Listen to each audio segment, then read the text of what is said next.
Dearly beloved in Christ, today we celebrate the solemnity of Christ the King. And this solemnity brings us to the end of the church's year. Next week, we will enter into the first Sunday of Advent and begin a new year in the church.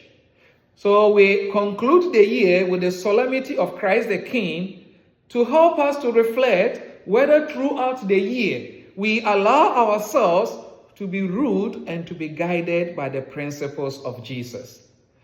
When we talk about somebody being a king, it means somebody who exercises power and authority over his subjects. We are the subjects. Have we submitted ourselves under the rule and under the guidance of Jesus? With all the actions and the things that took place in our lives, in our families, and in our relationship, all the years, was it under the influence and under the guidance of Jesus? These are the things we need to ponder over and reflect on as we celebrate Jesus, the universal King. We say he is the universal King because he is the King of heaven and on earth. Sometimes we are tempted to think that God is in heaven and we are here below, but he is here with us. I remember when I was a kid and I went to CCD or catechism, and the instructor said, God sits in heaven and the earth is his footstool. I was just imagining, how can he sit in heaven and have his feet on earth? Then I asked the instructor, then Jesus must be so tall. Can he fit into a car? And everybody bursted into laughter. Jesus is with us. He is spirit, so he lives in heaven, but he is still here on earth with us because he is in our heart, he is in our mind. That means if we say Jesus is the King, he rules over our lives. That means we have to allow Jesus to rule over our conscience and to rule over our heart. What that means is that every action of us must be influenced by the principles of Jesus. That is why wherever Jesus rules as a king, there will always be harmony, there will always be peace, and there will always be joy. If you don't have joy in your heart, if you don't have joy and happiness and harmony in your family, if you don't have the tranquility of the spirit, ask yourself, who is ruling over that relationship? Who is ruling over that family of yours? Sometimes we allow our own selfish ambitions and our egoistic tendencies to rule our relationship and to rule our friendship with people. And that becomes the source of chaos and disunity.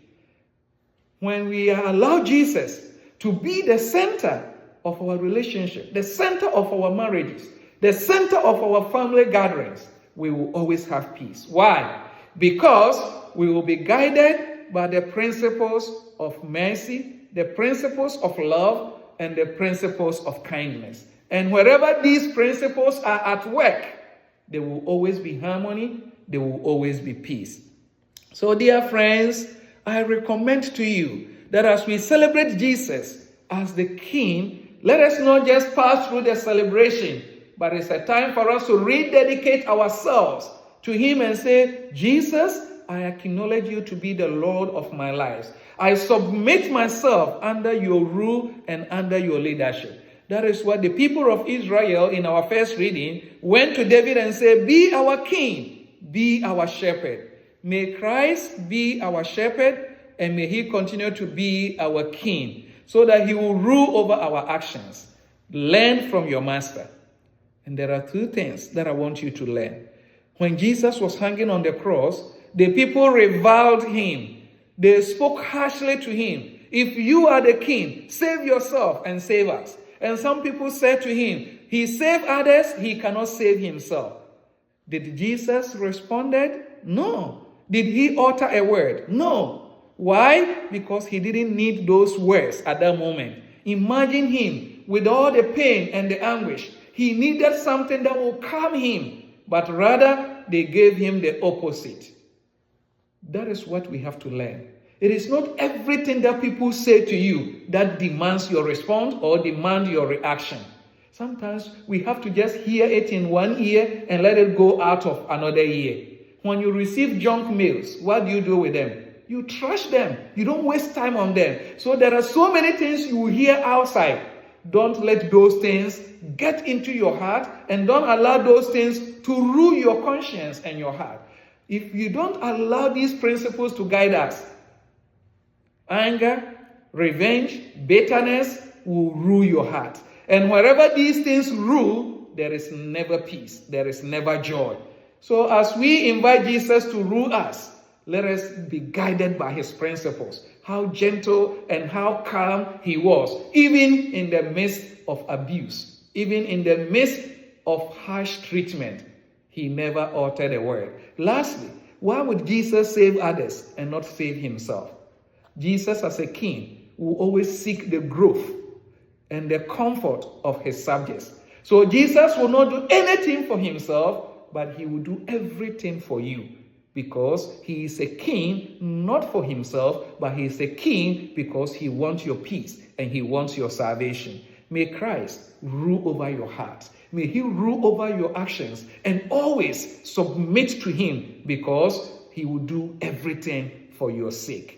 May Christ continue to be our eternal shepherd and lead you to paradise. You see, he searched the criminal. This very day you'll be with me in paradise. The criminal says, remember me in your kingdom. But Jesus gave him paradise. The difference is that the kingdom reminds us of the rule and the power of Jesus.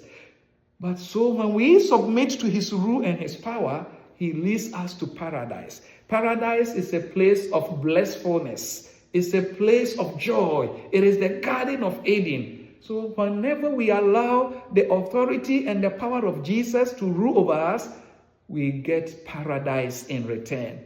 May he lead all of us to the blessedness in his kingdom, now and forever.